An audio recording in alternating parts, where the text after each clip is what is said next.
Hey, can we do something real fast? I realize we have different people coming from different spiritual journeys. So some of you are Jesus followers. Some of you are like on the outside looking in. Some of you have been around church in the conversation of Jesus, and maybe you've had a negative experience that's burned you, or maybe you've been kind of skeptical as you've grown up and around it. Maybe you kind of have your hand on the door ready to walk out if I say something stupid. I don't know where you walked in, but can we just do something right now? Will you do me a favor? Put your hands out like this, like on your lap, okay? Just kind of like that. Okay.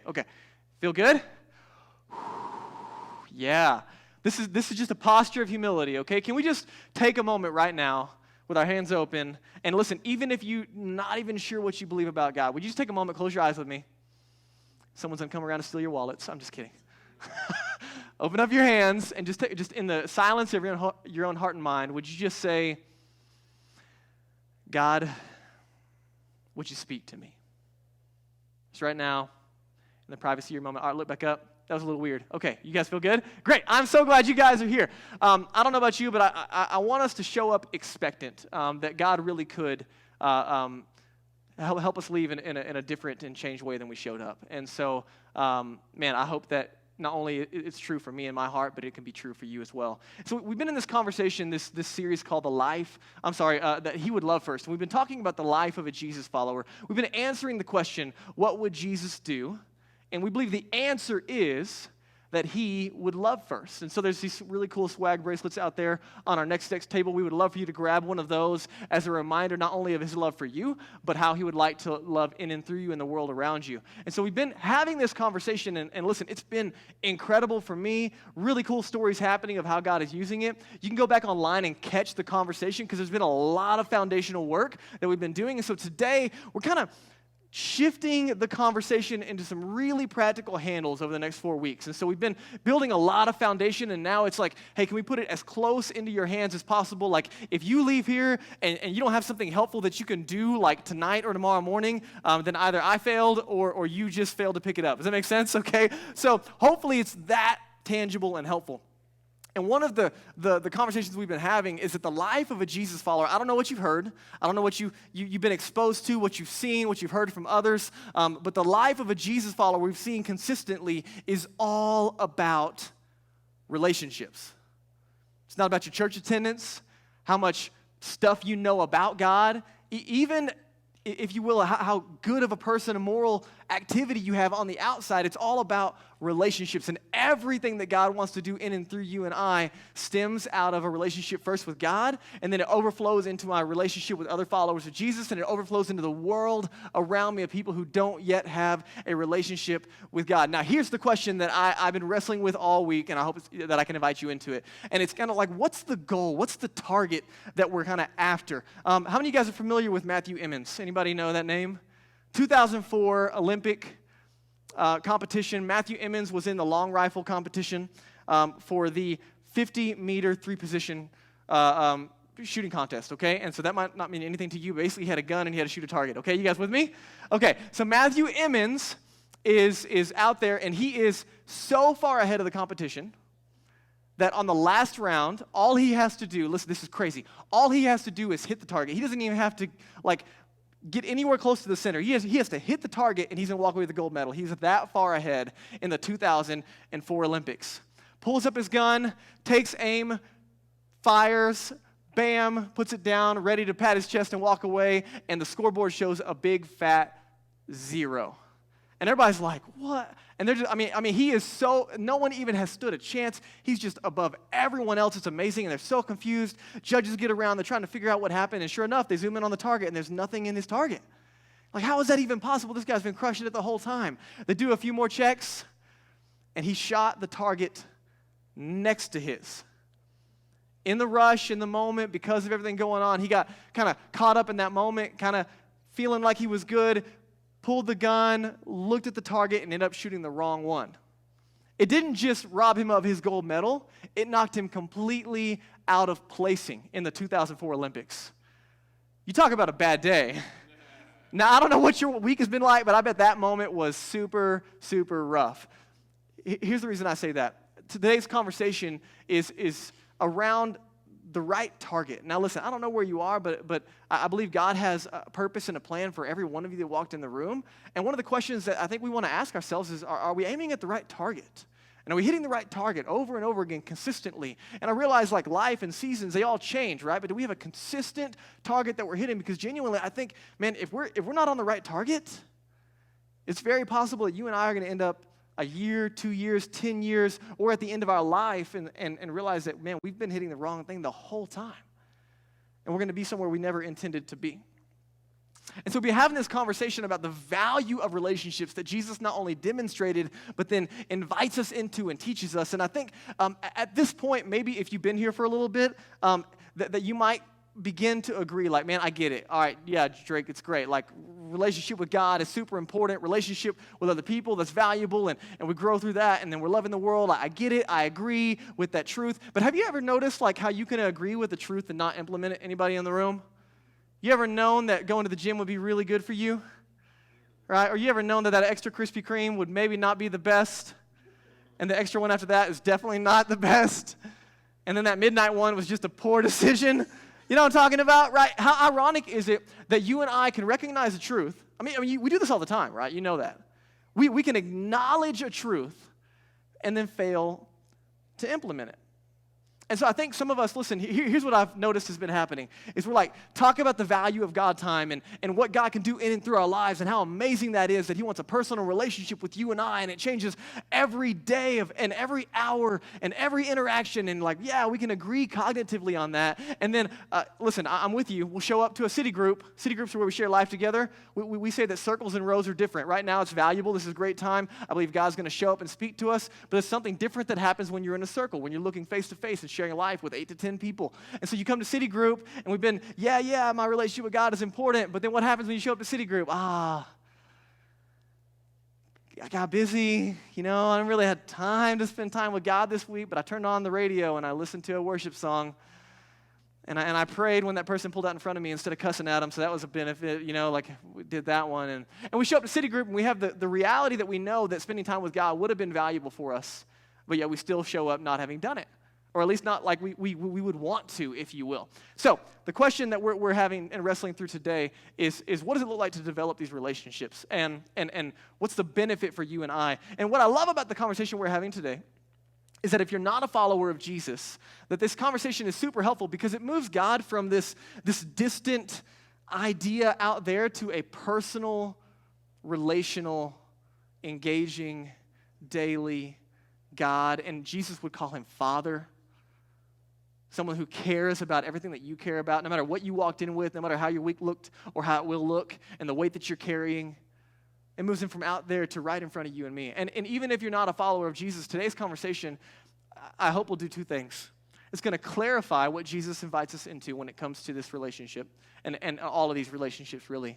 But also, I hope that it gives you a picture of very simply what Jesus actually came to do for you and I.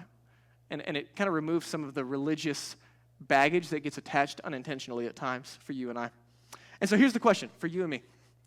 How do we develop relationships? Think on it for a minute.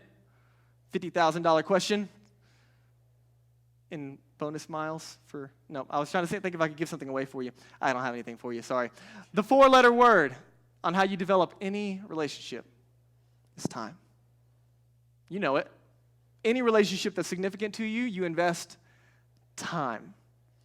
And Jesus invested his time in 3 primary relationships. His relationship with God, his relationship with his followers, and his relationship with the world around and the people that didn't know God yet. And so what I want to invite you into today is City Church. We have what we call the 5% life. And these are 4 primary ways that you can invest time that will grow all 3 of these relationships. And so let me show you just real fast on the screen. This is what we call the 5% life. It's broken down to 5% of your time. So one of the things that we talk about is getting alone. That's getting alone with God. This is time spent daily in relationship with God. 1% of your day breaks down to roughly 15 minutes. So again, we're saying, how do you cultivate your relationship with God? We're just encouraging, man, if you've never started anywhere, 15 minutes a day, you and God alone with the Word of God and prayer. 15 minutes is 1%, okay? That's the first one. Number 2 is get together. It's 1% of your week. That's what's happening right now. This is time spent weekly gathering in worship with my church. This roughly breaks down to 1.5 hours of your week. Don't worry, I'm not going to preach for that long. But on average, that's where it breaks down to, okay? 1% of your week is spent getting together. Again, these are starting points. Here's the deal. We believe if everyone can embrace just the simple 5% life, one, it's a monumental win. It's a monumental win if you can embrace the 5% life. But you're going to see growth in every area of relationship that God has put you in as a result of this investment. The third thing is getting close. This is time spent consistently in community with a small group from my church. This is what we call city groups. Again, that's 1% of your week. That roughly works out to be about an hour and a half of your week. We get together, live life together, share a meal together, grow together, live out relational investment, consistent transparency, talk about what God is doing in our life. Crazy valuable. Listen, we just want to celebrate. Like, if you show up to a group at all, like, that is a huge, huge win. Huge win. The last one is get out. Now, it's not like get out, like go. We don't want you here. No, this is getting out in the world around you. And this breaks down to roughly 2% of your week. This is time spent weekly living on mission where I live, work, and play. So 2% of your week breaks down to roughly like 3 hours. Are you with me? So we're talking about 15 minutes a day with God, which, listen, I'm not telling you that's not like the only time you can spend like 15, that's it. God's got a full schedule. He doesn't have time for you. 15 minutes, you better be grateful for that. No. You start there because it's a really, really hard. How many of you guys have tried to like set the gym habit, before? Like, I'm going to run a mile. I'm going to run a marathon. I'm going to go hit the weights. And how many of you know like the beginning is the hardest time, right? Just showing up and like looking at the weights, you're like, yeah, I went to the gym today. I didn't do anything. I was there. That's a win. That's a win. And so what we're talking about is what does it take to invest in these relationships? 1% of your week. 1% of your day with God. 1% of your week in a small group, in a city group. 1% of your week here on a weekend gathering. And then 3% of your week engaging the world around you, which, by the way, not as weird as it sounds. It's loving and serving and neighboring well in the areas that you already are in. So it's turning the time that you already have into intentional time to let God work in and through you. Seth said it last week. By the way, can we give Seth a hand for last week? If you weren't here, just give him a hand like you thought it was awesome. It was great. The biggest standoff for me was what he had to say about encouragement. When it comes to engaging the world around us, the encouragement costs us nothing, but it's priceless to receive. And one of the best contributors we have in the world around us is to just simply love those who are not yet in relationship with God. Hey, by the way, can we give a hand to the band, Kyle and Levi and Danielle? Really awesome. You guys don't know this. Kyle and Levi, they're from our partner church in Denver called Restoration Community Church. And that last song we sang, Kyle actually wrote it. Go, oh, dude, I know, right? Somebody needs to pay him money. Not me, but somebody. All right. So really awesome. Really awesome. I love that song, by the way, man. It gets me in the feels every time. So really appreciate that. Okay, 5% life. This is what we're talking about. So let me show you the image. You're going to see this often. If you go through our growth track, you're going to see this. There's stickers on the table out there to remind you of this. Okay, we're not like selling anything. This is just a simple embrace of a starting point, if you will, that will change and affect every relationship. You say, where do you get this stuff? It's Jesus. Jesus spent his time in these 3 primary relationships in 4 different ways. And so we're going to go back real fast to the God time one, to getting alone. And so today we're going to kind of camp on this. And the reason this one's so important is because kind of the target conversation, if you and I miss this, we miss everything. Like my ability to love those around me, my ability to engage the world around me, I might be able to produce some spiritual activity, but it will lack the depth and the power of God working in and through me. And so this one, if we miss this target, we miss everything. Let me show you a picture. This is my friend Paul. Let me see if yeah, baby, look at that. Paul is a missionary, and he was coming back to the States like a week and a half ago, and he posted this picture on Instagram.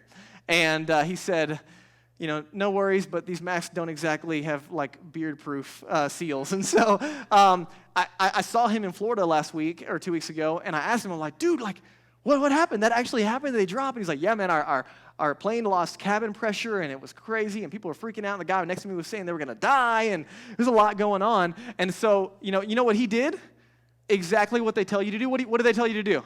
You put your mask on first, and then you help everybody else. Why? Because you're going to pass out and die, and you're not helpful to anybody if you don't get your mask on first. And so then he was telling me how he helped the little girl next to him, and he helped this person over here after he got his mask on, even though it didn't have a full seal because he's such a manly, burly guy with his beard. But here's the point. Here's the conversation, very simply. Right, is if we don't get our masks on, if you will, if we don't have the spiritual oxygen that we need to let God deposit into our souls on a daily basis, then our ability to help others is seriously, seriously stifled. And so as we have this conversation today, I'm inviting you into a very, very simple conversation in Mark 1:35. This is the only verse we're going to spend our time on today. Rising very early, this is Jesus, while it was still dark, he, being Jesus, departed, and he went out to a desolate place, and there he prayed. Over and over again, you see it, the habit and the pattern of Jesus' life. Now listen. Jesus is 100% God. He empties himself of divinity to be like you and me, to live a sinless life like you and I cannot live, to be able to die in our place for our sin, to be buried and then rise again. That whole Jesus thing is pretty powerful. But still, in the process of him limiting himself of his divine attributes, Jesus is spending time with God, who he calls Father. Now listen, I don't know what you believe about Jesus and think about Jesus, but I think everyone in the room, like regardless of whether you're ready to call him God, you're like, if I could be a little more like Jesus, that'd be a benefit, right? Everybody cool with it's like Mother Teresa. You're like, no one's gonna be like, yeah, that lady, man. What a joke. No, man. No, everybody's like, yeah, I could be more like Jesus. Man, if Jesus spent time with God every day, I don't know what that means for you and me, but if it was a big deal to Jesus, it should probably be a big deal to me and a big deal to you. And so that's what we're going to learn from today. Jesus spent time with the Father in 5 different ways. So I'm going to give you these, and these are really, really simple and practical. Hopefully they're helpful for you. Very simple handles. So Jesus spent time with the Father, and he did it in a couple different ways. So the time that he spent, I'm going to break them down out of this verse. You guys ready? Okay, here we go. Number 1, it was intentional. It was intentional. What did it say? You guys you can leave that up on the screen, okay, as I do this, since you guys don't have the verse. But it says he rose very early. How many of you guys are like, I'm out? Like, I was all down for that relationship with God thing until that part came in. He rose very early. Rising, this word is in the active tense, not the passive, meaning no one got him up. There wasn't like, a little buddy that came and shook him and, hey, Jesus, it's time to spend time with God, right? He had the active tense of getting up himself. What did that mean? It means that he had a plan. Very simply, the pattern of Jesus is that he was intentional about spending time with God. It was done on purpose. That means when he went to bed the night before, he knew that there was a plan, a meeting, if you will, to spend time with the Father in the morning. And so he would get himself up. That probably means that he had to quit binge watching, a few shows on Netflix and stuff to be able to get the sleep that he needed. But he had an intentional plan. So here's my question for you, very simply, if you're a follower of Jesus in the room. Are you intentional about your time with God? Or is it something that you do when you have time? Just being transparent, right? Like this is not beat you up, make you feel bad. This is, hey, God wants a relationship with you, and you have full access to him. But that relationship, just like anything else, doesn't happen kind of just on the side. How many of you guys see marriages fall apart a few years in because they quit investing in each other? You know what the big problem is? Time. Intentional time. And so I heard Vance Pittman say it this way. He said, you are as close to God as you want to be and choose to be right now. You guys watch the movie Hitch? Anybody seen the movie Hitch? I went and rewatched this clip just because it's hilarious. I was going to play it, but then I didn't. Okay, so I'm going to replay it for you. I need a volunteer. I'm just kidding. So you know that part on the first date when he's teaching him how the first date goes and the first kiss, right? And so Will Smith is like, no, man, you got to go 90 and then let them go the 10. And he's like, I'm not feeling it. They do the whole thing back and forth, and then he ends up kissing him. And he's like, no, man, you're supposed to go 90. You let me go the 10. And so he has this big moment. It was hilarious. And I was thinking about it, and I think it sounds pretty good. Like, hey, God went 90 for you. Right? It's like, it's time for you to go the other 10. Like, that sounds good. But it's not true. God already went 100 for you. He went 100. He went all the way for you. Listen, Jesus removed every barrier for you to have access to God outside of your decision to do so. God loved you so much that he removed every barrier to have a daily, intimate relationship with you where he speaks into your soul and he changes your perspective and he fills you with life. I mean, game-changing relationship. And we don't earn it. We don't maintain it. We don't receive it. We just simply choose to access it or not. It's how intentional are we? So I think some of us, we get stuck. We look at people and maybe even are on the outside of this conversation and you're like, man, I wish I could do. I just can't. I wish I could be like them. You ever said that? You ever seen someone like they pray a certain way or they like seem to have a relationship with God and you're like, man, I wish I could be like them. You want to know a secret? You can. You can. They don't have anything you don't have. The only thing they're doing is being intentional. There's a guy named Jim Britz, one of my coaches, and we were in Vegas and we're doing some sessions and he's talking about prayer stories, guys. And listen, prayer has been like my biggest growing pain as a Christian like my whole life. It's just one of the hardest disciplines of spending time with God, both listening and talking. I got like monkey brain, right? So I'm just like all over the place. Like some of you are like, huh? Like, yeah, exactly. It's exactly what I'm talking about. So Jim Britz is talking about like his relationship with God and like these prayer things and how God's answering prayer. I mean, he's just got story after story of like crazy God stuff. Like at one point, like they cast a demon out of a dog and like crazy. I mean, you talk about, not that I'm looking for dogs with demons, but I was like, dude, what? So I met with him after a session and I said, Jim, will you teach me how to pray, man? Like teach me, what you got going on. And you know what he said? So frustrating. He said, I don't really do anything special. I just kind of like intentionally spend time with God, like, and put myself in positions to where God can do this. And I'm like, I hate that answer. It's not the answer I wanted. I wanted like a book or a formula or like, something I could inject into me or something. Like, that'd be great. But he's like, I just kind of spend time with God and make it a priority. I'm like, well, thanks for saying that. And so I don't know where you find yourself, but I just want you to see it was intentional, okay? Jesus' time with God was intentional. The second thing was it was in the morning.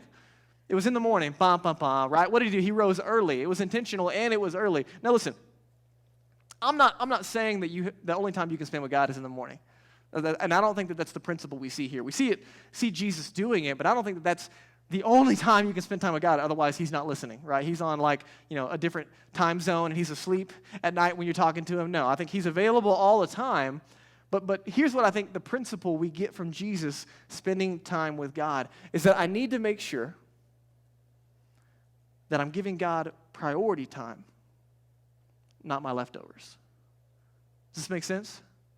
I'm not saying it's got to be at 6 a.m. It's the only time that God's going to talk to me. But what it does show us is a principle that God is getting priority and not my leftovers. You say, why is that important? Because if you're like me and you show up and you give God your leftovers and you're thinking about what's for dinner and getting through your time really quickly and you're not really listening and you're not paying attention and God doesn't capture your heart and you just kind of walk away checking a box and you didn't actually spend some time with him. Jesus set this model for you and I. And I think the reason it's so important is because it's about fixing our hearts. How many of you guys ever heard someone give the advice like, just follow your heart? Yeah? You've probably done it too, haven't you? Yeah, me too. That's terrible advice. Absolutely horrible advice. You want to know why? Jeremiah 17 says your heart is deceitfully wicked.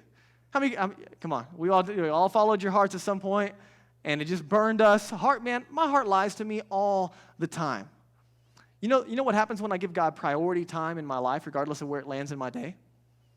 I give him the chance to capture my heart, to genuinely capture my heart so that my attention, my affection, my perspective for that day is being fed from that relationship. Vance Pitman said it this way. He said, if we don't fix our hearts on God first thing, then they will fix themselves on the first thing they come across. You ever woke up and just opened Instagram or Facebook or check some email, or you woke up late, you're running late to work, and so you have a scrambled day. You ever let your heart fix on something else during the day?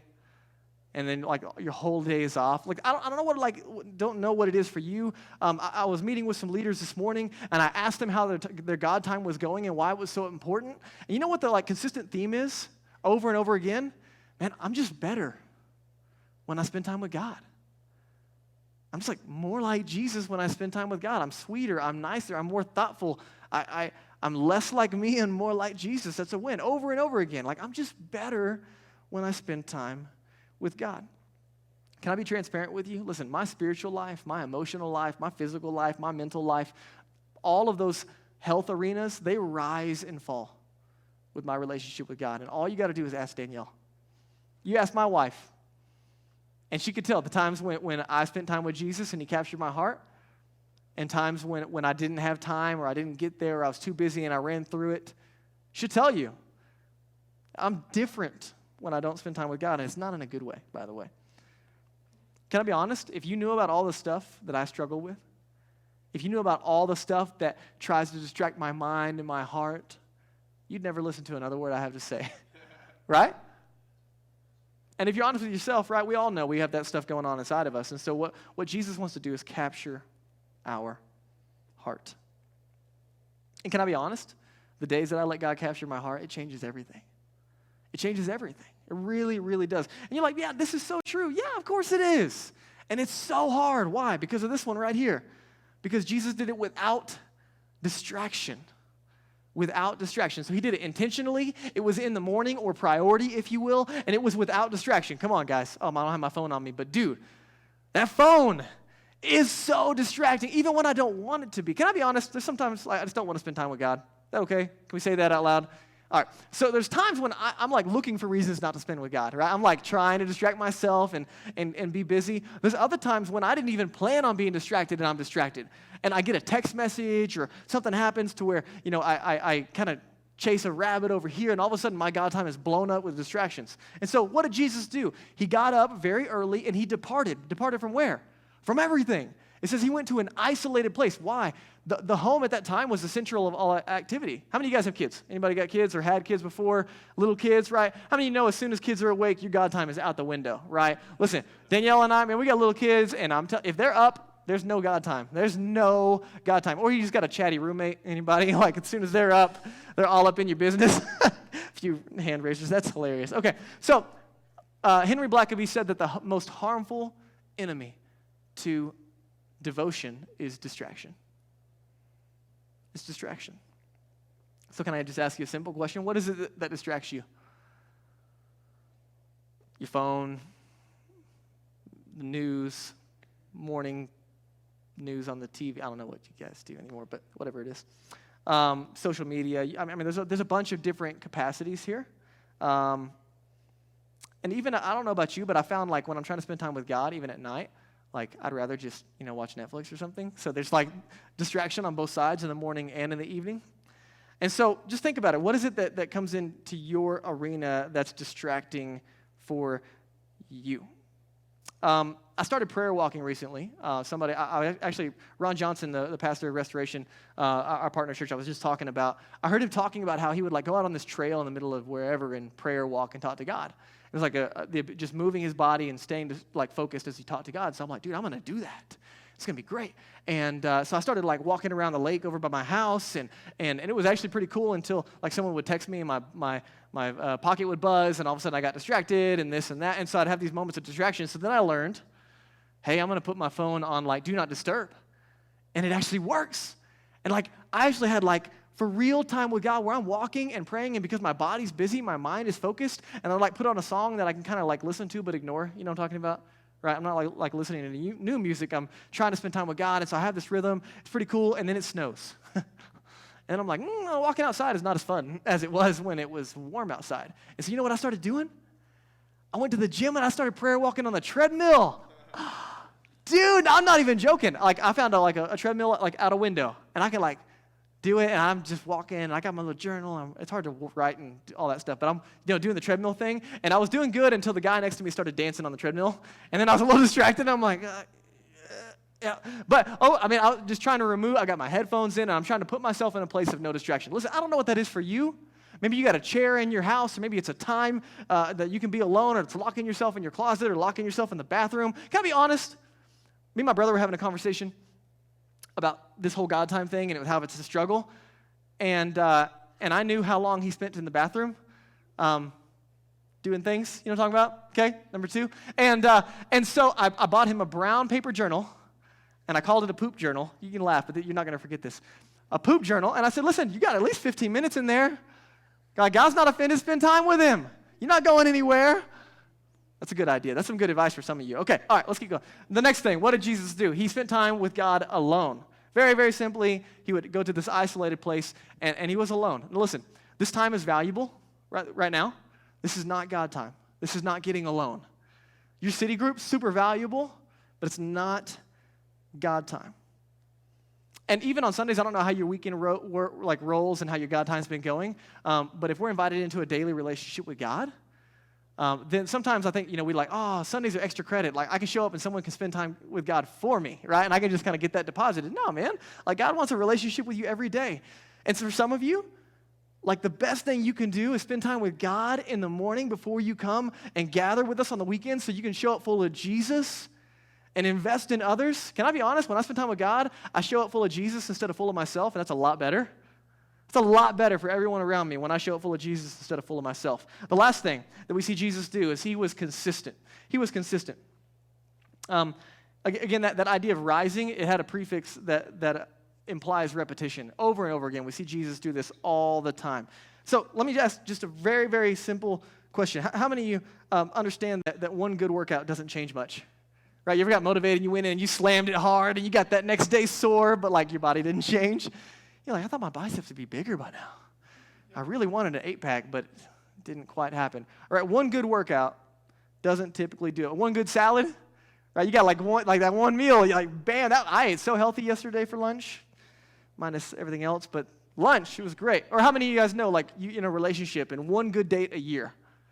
Like, that'll hold it over. This relationship's going to be healthy forever. One good date on Valentine's Day, and we're solid for the rest of the year. Nope, that's how you get divorced. Okay, so consistency in time, very, very simple. All right, so just look at this for a second with me. Which one do you struggle with the most? If you're like me, like all of them. Every single one of them all the time. But seriously, like, what is the barrier between you and your relationship with God? Because he's come all the way, and you have complete access to this thing that can change every day for you. And this changes everything. This changes the way I love you and my family and those in my circle that are other Jesus followers, and this changes the way that I see and engage the world around me. This changes everything. So which one is it for you? Very, very simple, but really, really hard. So can I give you some secret little tips to close out our time?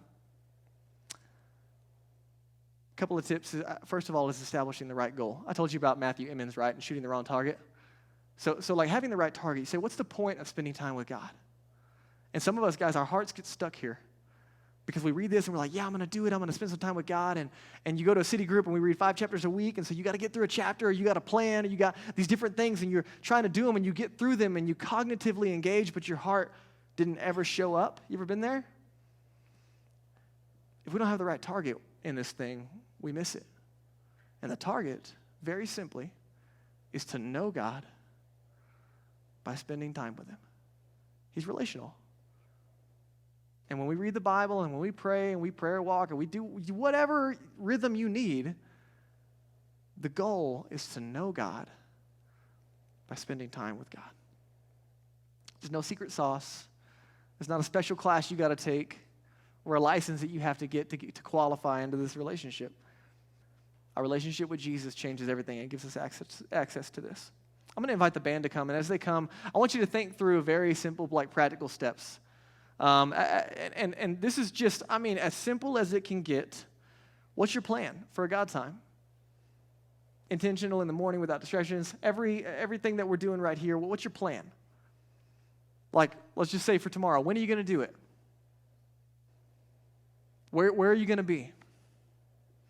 How are you going to start your time? Listen, sometimes my heart has to catch up, and I got to listen to a worship song or something, or read a devotional that stirs my heart, or a portion of a book. There's different things that I have to do in order to kind of get my head and my heart around that time. So when is it going to be? Where is it going to be?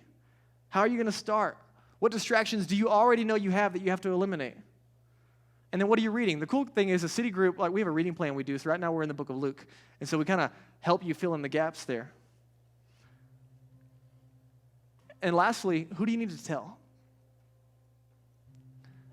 You can have a lot of devotion on the inside, but if you don't have someone helping you and encouraging you and checking in on you, is there just one person this week you can say, hey, listen, if you see them frequently enough, every time you see me, will you just ask me?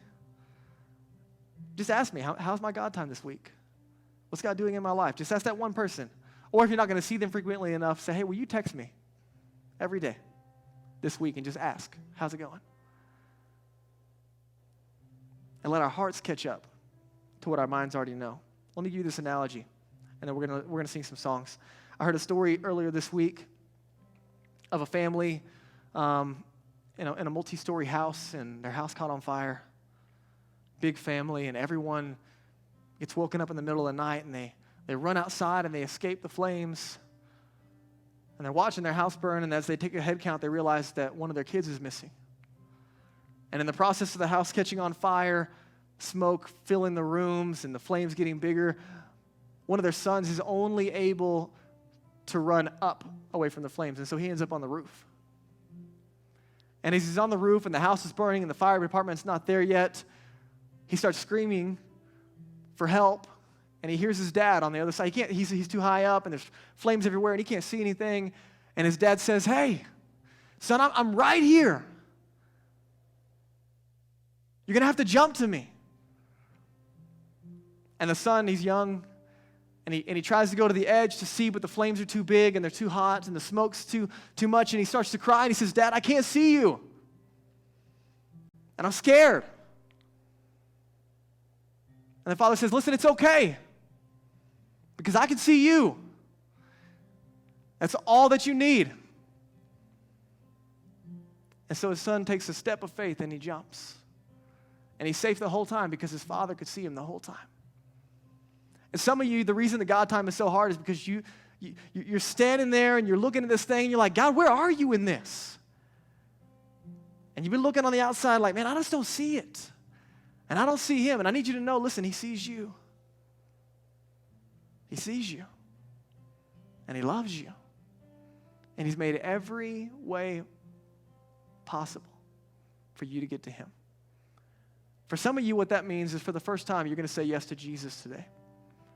You've never trusted him to save you and set you free and bring you into a relationship with God. And today you're going to say, "Man, I might not be able to see you, but I'm going to take that jump. I'm going to take that step." And for others of you who've had a relationship with God for a season and maybe it's kind of fallen into routine and it's fallen into when you get to it and it keeps that's that nagging, should be better, but it's not. And maybe it's time to let your heart catch up with the invitation that he sees you and he wants you to see him. And maybe it's just a step of faith and some accountability this week. Let me pray for you.